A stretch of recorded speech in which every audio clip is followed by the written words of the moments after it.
The Racine Symphony Orchestra would like to thank our 2020-21 season sponsors: Racine Community Foundation, S.C. Johnson, National Endowment for the Arts, United Performing Arts Fund, Marjorie Christensen Foundation. This project is supported in part by a grant from the Wisconsin Arts Board with funds from the National Endowment for the Arts, Butterbuds, Johnson Financial Group, the Lang Foundation, Habish, and Rotier, and We Energies.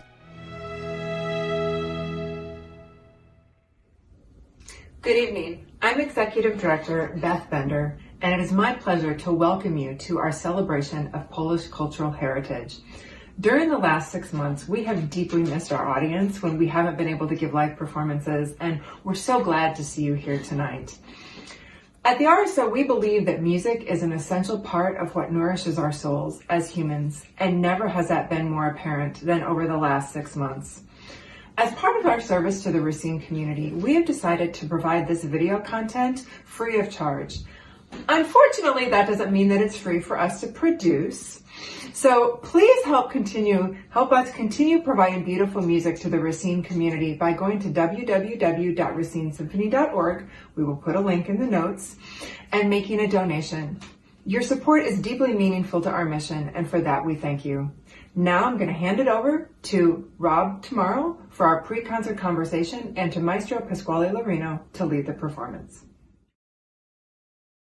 Hello. Thank you for joining us. I am Dr. Rob Tomorrow, music director and conductor of the Beloit-Janesville Symphony Orchestra, and the guest commentator for today's event, hosted by the Racine Symphony Orchestra.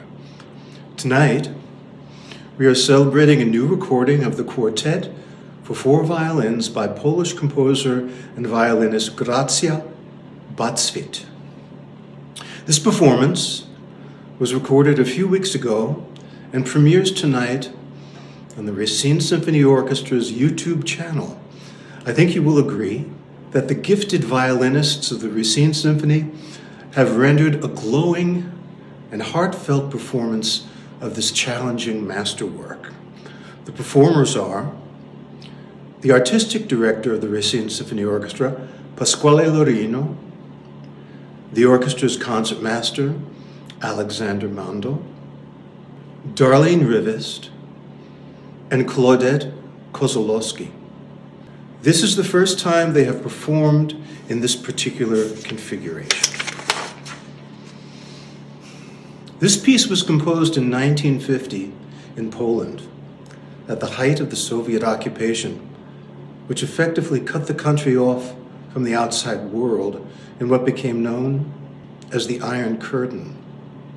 This is important to understand as we begin to come to terms with this piece.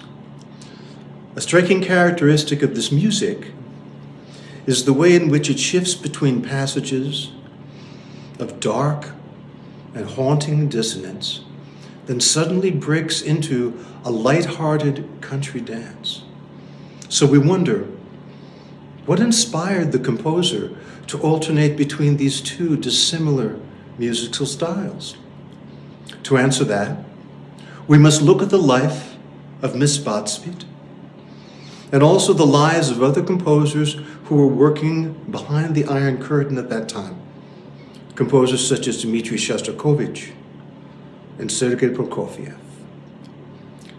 What these composers shared in common with Miss Bacewicz was a desire to develop their musical voices using new techniques pioneered by composers outside of Poland and Russia. Composers with styles as varied as Arnold Schoenberg and Bela Bartok. During the German occupation of Warsaw during World War II, Ms. Bacewicz was compelled to hold secret concerts of her music out of the public eye because the German authorities considered any avant-garde Polish music as nationalistic and seditious. They would only sanction performances of anthems and marches dedicated to the heroic German workers. And later, during the Russian occupation of Warsaw, the same thing occurred. Any music that smacked of Western influence was considered a threat to Soviet cultural doctrine. So when we hear dark, introspective, and dissonant music that suddenly gives way to a happy dance, we understand that the composer is representing two contrasting aspects of her experience as an artist at the time. She is, in effect, speaking with an intimate, personal voice, which reveals her true feelings, and an external, public voice, which is meant to appeal to the public at large and to the Soviet cultural authorities.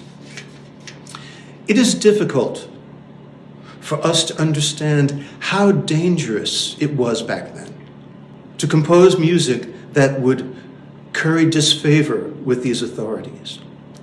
One famous example can be found in the life of Russian composer Dmitri Shostakovich. In 1934, Shostakovich composed an opera entitled Lady Macbeth of the Mtsensk District. Its musical language was influenced by the new 12-tone compositional techniques of Arnold Schoenberg. The work was well received in its first performance in Leningrad, but on the night of its Moscow premiere, Stalin was present in his private box in an upper balcony. He was so horrified by this strange, new, cacophonous musical language that he left midway through the first act.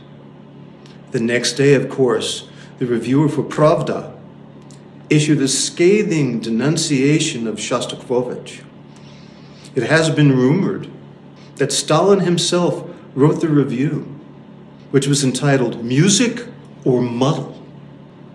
The review said that the composer's sensibilities had been corrupted by radical musical trends rising outside of Russia, which were antithetical to the ideals of music that should be created in order to inspire the Soviet people.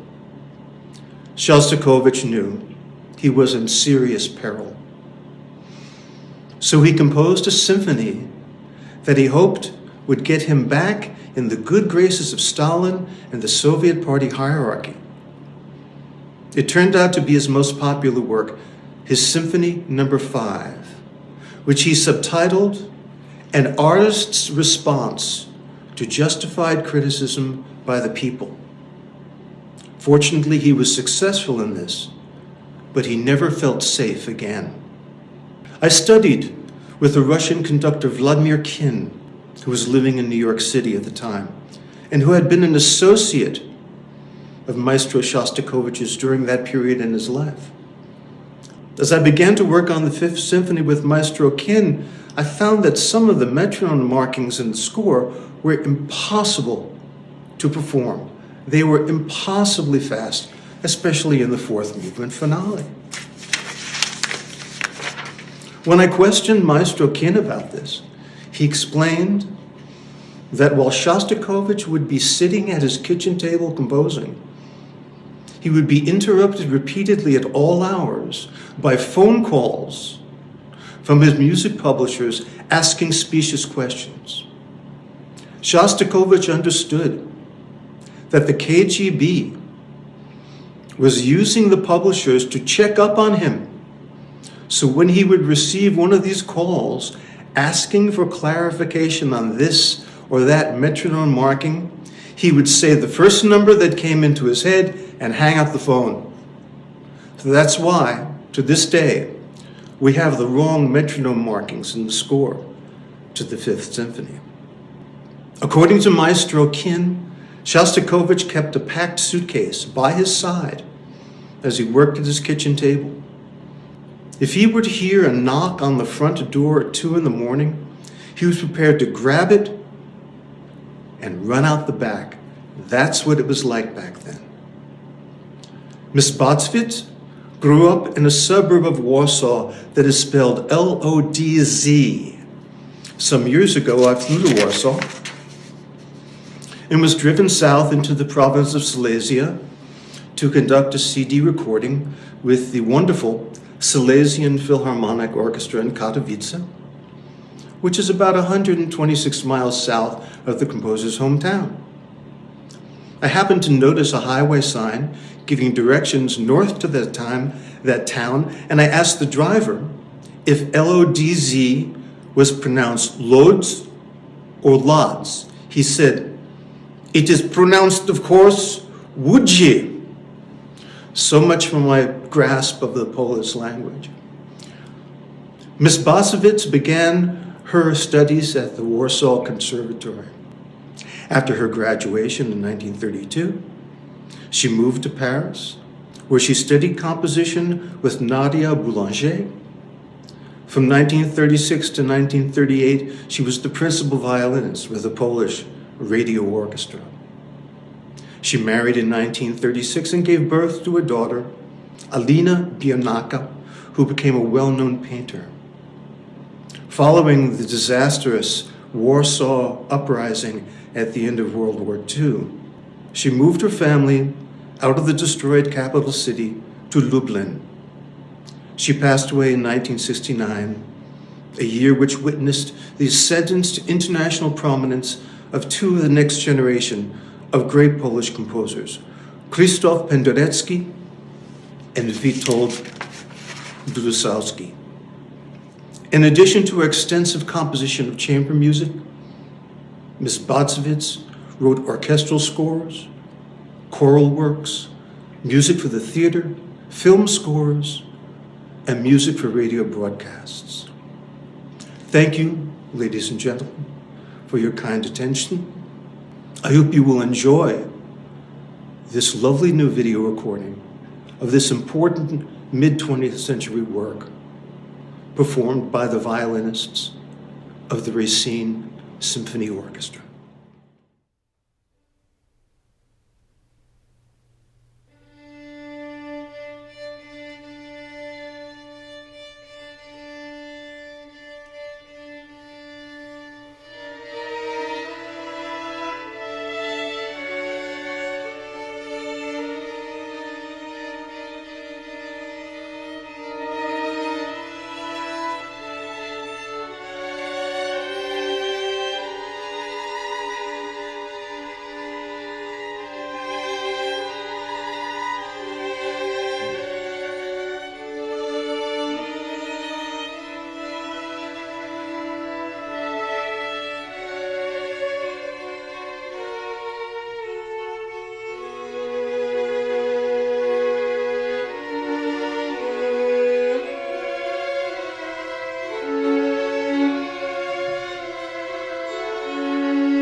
Thank you for that beautiful performance. The musicians that you just heard are Maestro Pasquale Laurino, RSO Concertmaster Alexander Mandl, Darlene Rivest, and Claudette Kolosowski. So we thank them for that wonderful performance. I hope you enjoyed it as much as I did. Please help us create more performances like these by heading over to racinesymphony.org and making a donation. We exist to serve you and are tremendously grateful for your support. Have a nice evening.